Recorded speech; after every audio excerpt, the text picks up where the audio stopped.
Fit-tmiem din il-ġimgħa tittella l-Home and Interior Exhibition ġewwa l-MFCC f'Taqali.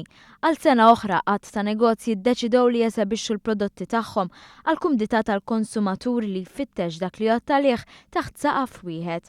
Fil-ftuħ ta' din il-fiera, il-Ministru għall-Ekonomija Chris Cardona spjega kif il-Maltin huma l-koll passjonati dwar djarhom u għalhekk awgura kull suċċess lin-negozji. Sostna li l-Gvern qed jaħdem qatih biex in-negozji ikomplu jagħmlu suċċess f'pajjiżna. Fakkar kif l-għajnuna mogħtija lin-negozji u l-għexieren ta' miżuri u inċentivi li tal-Gvern anke fil-budget għas-sena d-dieħla se jkomplu jkattru iżjed ġid fost in-negozjanti u l-konsumaturi.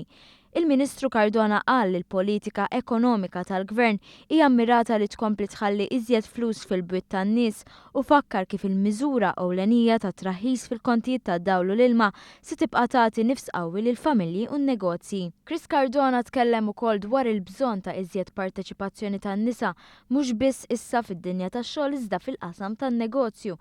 Kien għalhekk li l-Gvern introduċa krediti tat-taxxa biex jinċentiva lin-nisa f'dan il-qasam.